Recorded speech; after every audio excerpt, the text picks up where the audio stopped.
We're going to go over this a couple times, so it's not really important right here at the beginning, but we're going to tie some called paragons, which is Spanish for pellet, I believe. Don't know all the technical stuff. It's a pretty simple fly. I'm going to go over some of the materials I use. This is just a demonstration hook. It's a little bigger than I'd already tied some 18s up, which are really, really small. I go with when I tie up these paragons, I tie them in like a scud hook or a pupa or nymph hook. This is a size 16. I like 18s, but for demonstration purposes, it probably better that I do it with a bigger hook. Any bead with this pattern. This pattern here is designed uh, for brook trout.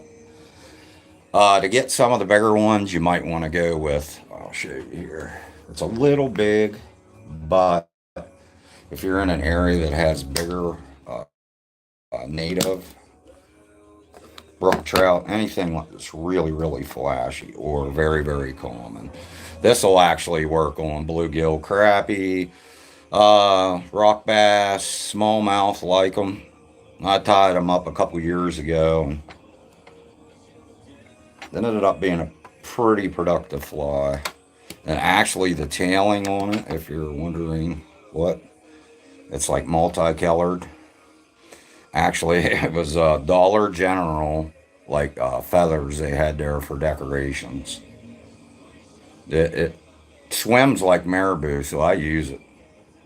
Now, like I said, I don't think you're going to catch any wild fish on it. Maybe a native brookie or so, but you'd want to make the pattern a lot smaller. This would be geared towards like if you're blessed to live in Virginia or West Virginia or get the fish out west where the brook trout are on average, like 8 to 11, then you'll have an occasional 15, 16 inches. Here in Pennsylvania, we don't quite grow them that big. I would say the average is probably between 5 and 7. Anytime you get a brook trout over 7 inches here in Pennsylvania, it's a good brook trout. Then once you hit the 10-inch mark, it's actually, I would consider it a trophy if it's over 10. I've caught, in my past, I've caught quite a few bigger than that. And actually, if I can dig up the picture, I'll post it in on here or Instagram or one of my other social medias. We're going to go over to the thread. This is Unithread 60, I believe. Yes, 60. You could go with the 80 when you're tying paragons. We're going to do like a variation. We're going to do, I know red and pink usually does very well. Something really flashy. The native trout around here are really, really spooky because there's a lot of predators that eat them because they're generally, like I said, 5 to 7 inches isn't very long for a trout. But you do catch a lot below, in the streams around here, you catch a lot below 5 inches too. But you got to kind of weed through. And I'm going to be using another Unithread, this is 8-aught, which is thinner. The lower the number goes with Unithread. Like when you tie streamers, you definitely want like a 4-0 or a 2-0. You want a heavier line. And why it's kind of been the new craze. There's a bunch of adhesives you can put on the fly that'll make it like once you cure it with like a black light. If you check, you'll find plenty of the items. I actually just use like a nail polish, and this is called Hard as Nails, and it dries up pretty quickly. I have a little styrofoam piece that I put it on, as you can see in my other flies here. Said for tying purpose, I wanted to use a little bigger hook. I'm going to run the same bead It's a pretty small bead. It's a 3/32 gold. And you can use any bead or hook you want. When you get into the wild browns and wild rainbows, they're a little more picky on the color of the hook. These are gold. Adds a little flash. It seems like stockfish, fresh stockfish, or leftover stockfish. Don't pick that up. Long it's in fly form, like a nymph form. If it's like in an egg or a worm pattern, they pick it up pretty quick and they won't eat it because they have obviously been spooked and caught. And this is a pretty economical vise. I bought the whole kit at a local sporting good store here in Altoona. It came with a lot of stuff, plus I purchased some extra. Let's go over the tools. This is called a whip finish. And on these paragon flies, you don't have to excessively whip finish. You just finish the fly off. Your nail polish will coat the fly and give it like a glossy appearance. We went over the hooks, the beads, the two threads. This is a threader, which is like a godsend in all this. It helps re-thread this through, and you simply just push it through here. Once your thread breaks, you bring it back to almost the thread base. Take the thread, feed it through that little triangle, and then just pull it through. Cuts down a lot of extra work trying to feed it through. And the older you get, the shakier you get. I wanted to show you the feather I use too. I usually just find plumage laying around, whether it's Canadian geese, blackbird. This is actually, seeing that I'm pretty close to Altoona, I go through some of the ghetto areas here, and I find a lot of pigeon feathers. So as you can see, I've been using pigeon feathers for the tailing. And all the tailing is looks like the tail on the nymph. It's another attractive. So what we're going to do here, we're going to take a bead out. These are really, really small beads. They do make smaller ones. So I'll just take a bead. It has, I grabbed two actually. It actually has like a narrow hole side and a big hole size. What you want to do is get your hook out of your bag. And when you're messing with smaller hooks, just get one hook out at a time. And what I do is a safe practice so you're not dragging these hooks around in your house. I make sure I only pull one out and then I reclose the package. It's a pretty simple process. It'll go pretty quick. I think I'm going to tie 2 or 3 for you. And these are very effective on stock leftover trout. Brook trout seem to like them. And if you can get into, which we have them here, we have some wild rainbows. If you know where a good concentration of them are. Even these higher pressured streams that's catch and release that have rainbows in it, generally speaking, they'll eat this up. I like tying them because it gives you some variation. The pattern I developed a couple years ago, it works in every stream and just about any time of the year. When it gets super cold and we get some ice and stuff, that's the only time the main nymph pattern I use, and that's just a sulfur variation. This is a pretty simple fly. The only thing that takes time is putting the adhesive on or nail polish. People don't recommend the nail polish, but the adhesive itself has gone up in price. It's probably, I don't know, 20, 30 bucks a bottle because it has UV in it, which the light hits it just right, the fly. It gives it kind of like a glittery, like bubbles coming off of it.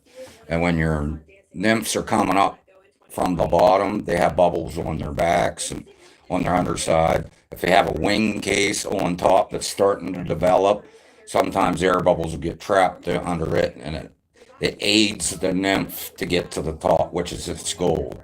To surface, dry its wings, fly off, mate a little bit, and then disperse of its eggs, whether it's in leaves or they drop them back down in the stream or they smack. You ever see a hatch going of flies, a mayflies? When they hit the water, that's what they're trying to do. They're not trying to kill themselves. They're trying to disperse the eggs so the eggs float down to the bottom and are really, really sticky and they adhere to the rocks.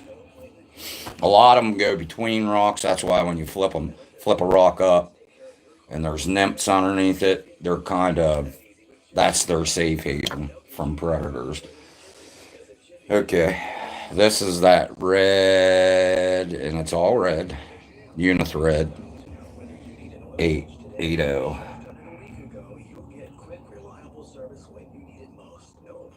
And all you want to do is wrap back the shank a little bit. I always take my thread and bring it back up a little bit so I can capture it a little bit. Then I cut. Some people pop. This is a pretty economical vise. But if I had a higher end vise, I could just take the thread. It's see, it broke already. It's pretty. How can I say it in a nice? It's pretty dainty. But you want kind of thin thread when you're tying these paragon lengths. I tried some YouTube music before and on my tablet while I think I was outside constructing my fire pit. I made improvements to it today, which took some time and effort. We were like very unseasonably warm today. I think we hit in the low 80s today, 82. For mid-May, that's for Pennsylvania or all eastern parts. That's pretty warm for May. Actually, last weekend we had frost, so quite a change. Don't get all excited if you break your thread. You can either pull it back off. What I usually do is I have a lighter and I'll just burn some of the thread. Some people are really meticulous and they'll just pull all the thread back off. I'm not that fussy. You're just trying to build up a little body anyhow. That's it, and then attach what you're gonna tie the fly with. And if you get a little bit of tarnish on there from seeing this is really thin, I'm gonna baby it, the thread. Shouldn't have to do that, but cheap vise and cheap thread. The thread's not cheap. It's really thin, and I make a really short body on it. Like this hook's a 16, I would say that's like an 18 body on it, and that just means the body of the nymph. You don't put any wire on this. You can if you want to, but I'd recommend you put a very like small thin wire. You don't have to with these paragons, and you can actually tie them about any way you'd like. So I'm going to take my pigeon feather here. I'm going to take 2 or 3 of the strands off of it. Doesn't have to be. Some people are real meticulous with this too. It doesn't have to be. Doesn't have to be perfect. I mean, you should always tie your flies to your best of your ability. The fish will always tell you if you're doing it right, especially with tying flies, and that's any species of fish. If you're using flies, not your buddy saying, "Oh, you can shorten the tail, you could do that." That's great advice, but like everything else, you have to format your own way of doing things and being productive at it. And like I said, your buddy sitting there drinking an old Milwaukee isn't the final call on your flies. The fish is. So if you're worried about your flies not being good enough, the fish is the judge of it. Not a human being. You can tie them as good as you want, or they might not look the best, might not be photogenic flies, but if the fish eats them, that should be your main concern, and improving your tying skills. You only have to whip finish this once. It's a really, really simple fly, but very productive. I'm tying it in some odd colors. You can tie it in any variation you want. But here in Pennsylvania, where I fish for brook trout, commonly they like pink pretty decently. So I'm giving them a different variation of it. And a lot of our brook trout spots here locally, close to where I live, they get a lot of fishing pressure. So these little variations can make a world of difference. It's a really easy fly to tie. The complex part of it is if you don't have the adhesive and it's like a flashlight that cures the glue that has UV in it, UV resin. You can use nail polish. It works about the same. And if you're a purist, I don't use adhesives or any other byproducts, then this isn't the fly for you. Or you could use it's over there. You could use like cement, as long as it's a clear cement, fly cement. And that's pretty much the fly there. It's pretty simple to tie. Then what I do is I just bring over. That I don't have. A lot of people get real in depth. I need a holder. I need this. I need that. You really don't. This is actually just a chunk of styrofoam.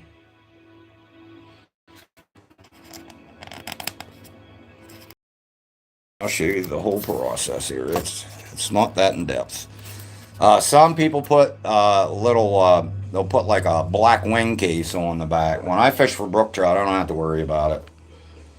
If you sneak up on them pretty good and it looks kind of flashy and they don't know you're there, they're probably going to eat it. The allure of brook trout fishing is getting to the remote locations, because some of them are long hikes, and some of the mountains here in Pennsylvania are pretty steep. Not really high in elevation, just pretty steep getting into these places.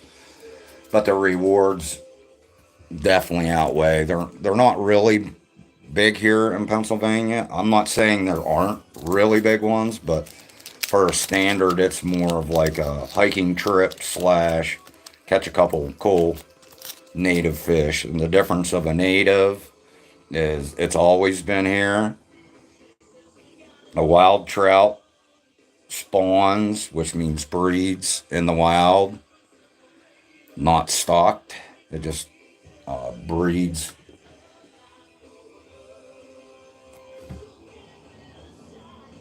Breeds in the wild.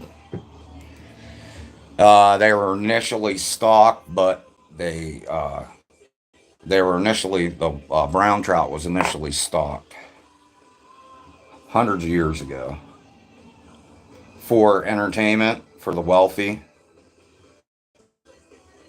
They came over on boats, and I believe the story goes that they stored them in like mason jars or whatever that we used to store our vegetables in.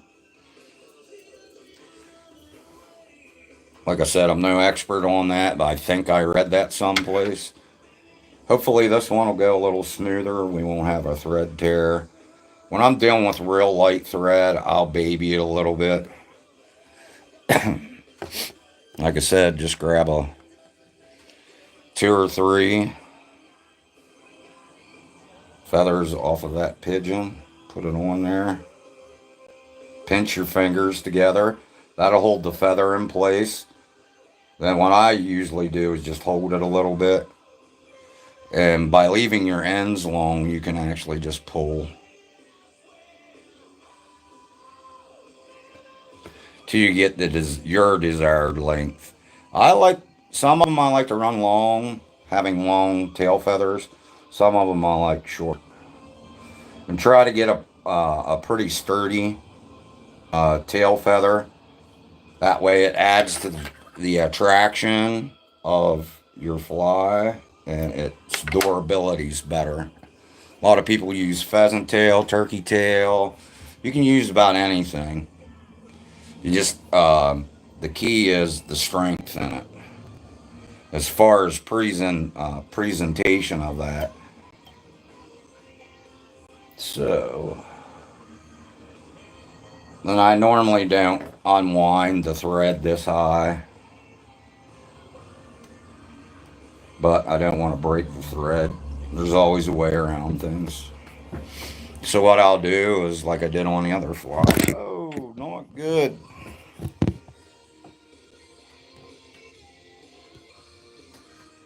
That wasn't cool. Let's try to get you back. There we go. Retch for my whip finish and my forerun. See if we're... Yeah, we're still pretty decent. If you're wondering why these flags, here on YouTube, I decided to start doing veteran videos. We're getting to that time of year. These flags are all from veterans' graves. I pulled them because of damage. Now that we're running into Memorial Day weekend, they'll be removing all the flags and replacing them. So I've been steadily taking more and more. I babied them through the winter, and I'll show you a little trick here. When the thread breaks like that and you're about ready, only on this fly because it's you're putting an adhesive on it. I'll guard the tail feathers, and then I'll just heat it up. Then it melted it down. So what then I'll do is I'll just rethread that. I'll get this fly tied up. When you deal with real thin thread, it aids you in making a really slim appearance fly. But the hazards of it is if you pull too tightly or you bump the hook in the vise, it will snap the thread because it's really light. So seeing that I had a little bit of problem with this. Some of it's the vise too. The style flies I generally tie. I don't need anything really in depth with a vise. That's another thing with fly fishing. You can either spend $100, 60 to $100 on a vise that's functionable and will work for you, or you can spend up to, I believe, over $1,000 for a vise. And all a vise is a tool to hold your hook in place and to aid you tying your flies. That's all it is. So my pink thread had a little taggy on it there. Now this fly is good to go. So it's a repetitive thing. It actually looks pretty good. Seeing that we had some thread issues, I made the attractor part, the head part of it, I made it a little bigger. Take the focus off the red thread a little bit, just more for an attractor. And I just put a little dab on. These ones I did earlier, I'll just retouch them up a little bit. And if you want to be precise with this stuff, you can actually, they have markers too that you can touch the behind the bead that'll give like a wing case appearance, which is black. When they come off the bottom, it'll look like they have a little black spot right in the middle of their back. And all that is their wings started to grow on the back of the nymph, and then they have a mucus, like a thin mucus that protects it. When it starts breaking apart, you'll see it'll be black in color for most flies, not everyone. And then what ends up happening is that spreads apart. The black spot gets bigger and bigger because the wings are growing. And like I said, earlier in the video, what ends up happening is air gets trapped up underneath their newly grown wings, and air bubbles, and it helps them emerge to the top, and that's the most dangerous time for the fly, when it's emerging like that, because the trout will come up to eat it while it's emerging, because they don't have to break the top of the water. If they do, it's not head first, it's just them sweeping to get the emergers. It's not like super technical. You just keep the stuff simple and you'll do well at it. I think it's a more pipe and a scotch sport than anything else. Bragging rights or whatever. I'm pretty humble in my general approach. I think a lot of people get scared off because they think you got to spend a lot of money. And my recommendation with any of this, just try a more economical rod, more economical line, fly tying kit, to see if you're even going to like it, because you don't want to go invest a bunch of money. And then, once you format, maybe you do like it, then you can spend the extra money. Is $1,000 rod better than a $200 rod? 100%. Because then they're Pacific rods, if you know what I mean. Like they have your own infraroods, which can run, the higher ends can run over $1,000, well over $1,000. But they're designed for like a European style fishing, which is an art. So they're worth every penny if you have that kind of money.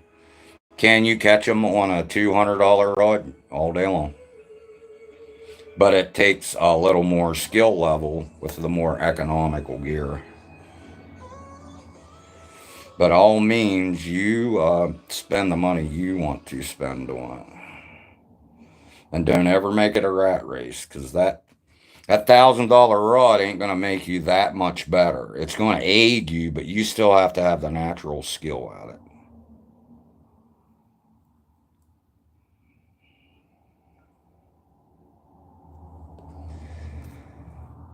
I've been tying for a little bit, so my patience bubble is kind of running well. This is the worst part of this whole deal for me. My radio station went dead. Happens often around here. We're supposed to be getting some big thunderstorms coming in soon. Like I said, 82 today. I think I might know I got in there, but there's a little smaller bead, the next size down, that was in this. Uh-oh. We got the radio back. They'll give me copyright infringements on that too, because it was a local radio station and I didn't check in with it. Blah, blah, blah. I'm just seeing if people are interested in this.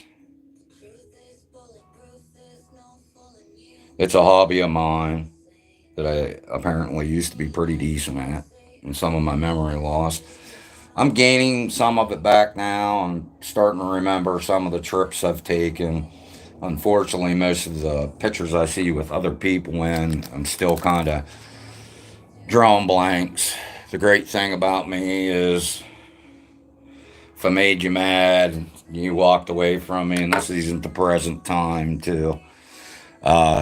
You're the one that's going to have to get over it. I get over it pretty quickly because usually I just forget about it. I don't hold resentment towards anybody. It's just, that's me, and I'm not. Which is a part of my memory loss. Is, I guess, these situations that occur that don't really have a lot of bearing on me. I just forget about it. And some people just dwell and dwell. Not me. Life goes on. We all make mistakes. Nobody's perfect.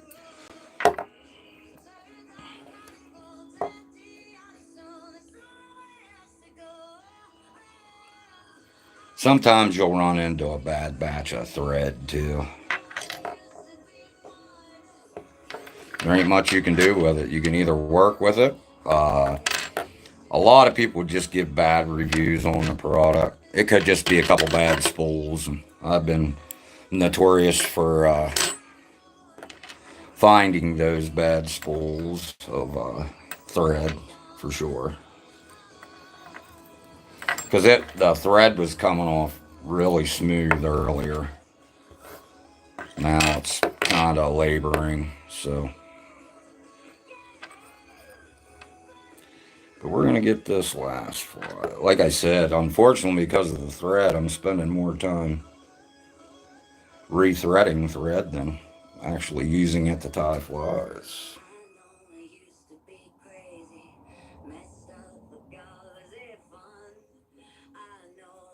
And this is to show you,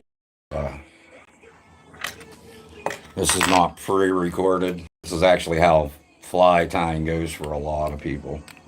But they sugarcoat it, not me. Like I said, this is probably the most frustrating part. I like the challenge of new water, new spots, just like anybody else. I don't like when fish aren't eating, as I say, or you're not catching many. But that's part of it too. Not every day is going to be a glory day with fishing. My main goal is to catch a couple fish, enjoy myself while I'm out. It kind of runs hand in hand. If you're catching fish, it keeps you happy. See, this real thin thread, there are benefits to it. It ties a very efficient thin fly, which what these flies are designed for. Minimum thread, attraction, and to get down to the bottom or thereof close.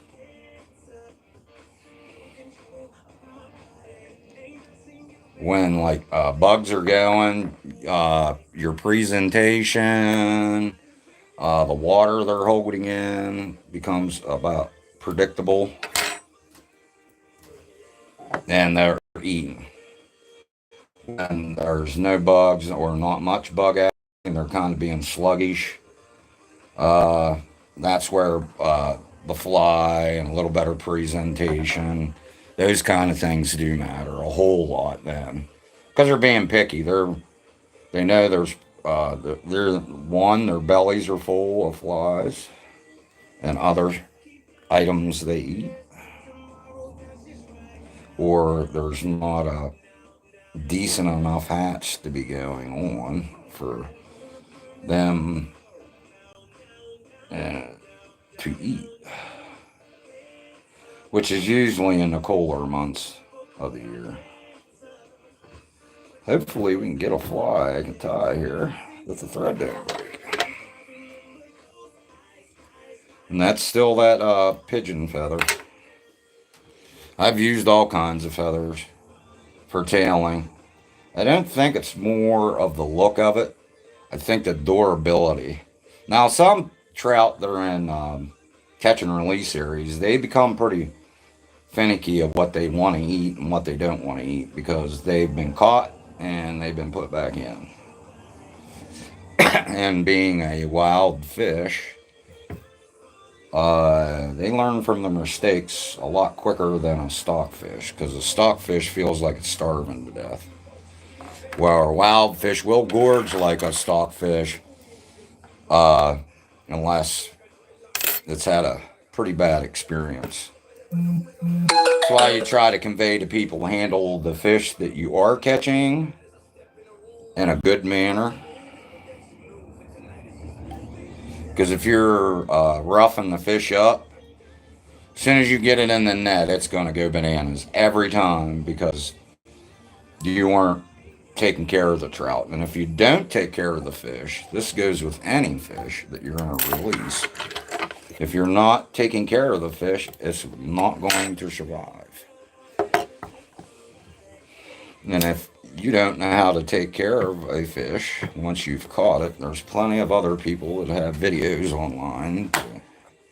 I don't get in depth with it because everybody's usually on one side of the fence. I keep to eat, not me personally, or they're on the one side of the fence, I release everything. And logically, you really can't do that with every fish you catch, because even in fly fishing, sometimes they'll gulp it down enough where you're probably not going to salvage your fly out of it, and it would probably be a better idea just to cut the line off and put the fish back in. But if you happen to hurt their gills or get it down in their throat and the trout's bleeding, I do believe you take that fish.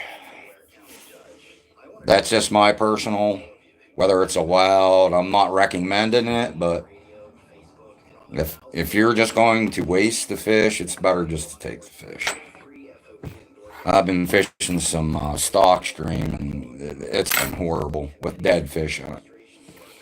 Because the fish, they're starving to death, so the stock fish, so they're ingesting whatever they think food is. I mean, because they're normally stacked up with a bunch of other fish.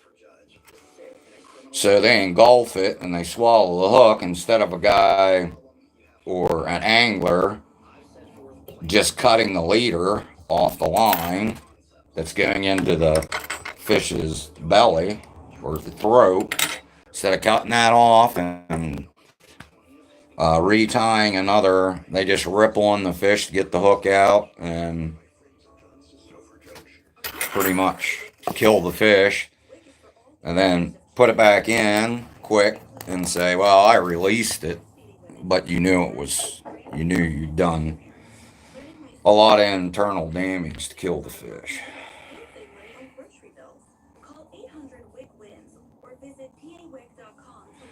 So what I try to do is let them dry for a little bit. This is kind of quick setting because it's more of a hard nail product, not like a regular.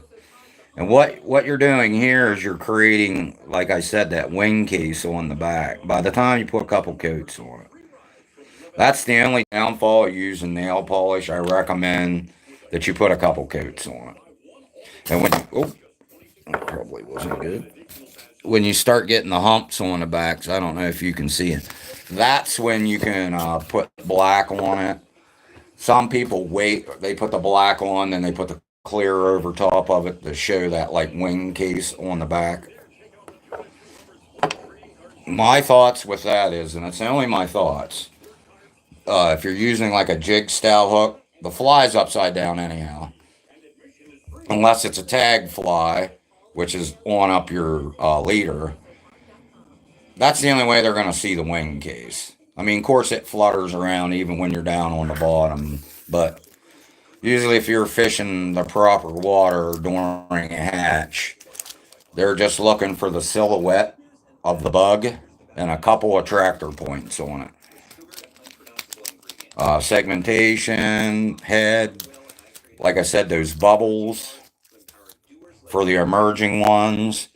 And then, like I said, when the hatch is on, they're just looking for a general silhouette of the fly. That's it. And it's milliseconds. If it looks like or represents very, very closely, they're going to eat it. I often fish pretty quick water. That way I don't have to, but there are areas you got to kind of like slowly drift your flies down through. I like fishing faster water because it's at a faster pace. Throw your flies out, bring them down. If they're going to eat, they're going to eat. A lot of people change flies and change style flies while they're fishing because they're only catching 2 or 3. My thoughts are those flies for a while, and if it's in a known stream of yours that you've fished before, and it's just not producing for you, then switch up your flies. But 90% of that's weight. And a lot of people don't know how to run the weight of the fly properly in their drifts.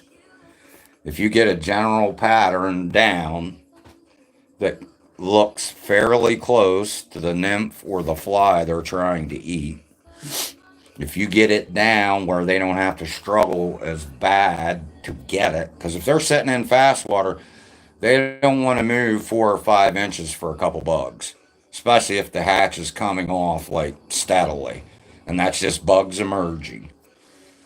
They don't want to move 4 or 5 inches. They just want to sit there and gorge feed. And especially if it's in a densely populated stream, they definitely just want to sit in their lane because they have multiple fish sitting beside them, behind them, and in front of them. So they only want to move an inch to get that morsel. And the hatches sometimes, especially mayflies, they're so prolific, they're just popping up everywhere. And they'll just sit in their lanes and just eat and eat and eat and eat and eat and eat. Then once they get their fill, they'll back up, go to pocket water, or just right outside the fast water to take a break. Sometimes you can get them there, but majority of the time when a hatch is going on very well, I think you're more productive in fast water or right at the edge of really fast water. Because your big fish will go in that mix too till they get tired of the situation. And then they'll back out and maybe only setting 2 inches off the extremely fast water to get a little break. And the more fishing pressure that's on your state, the more the fish will hide.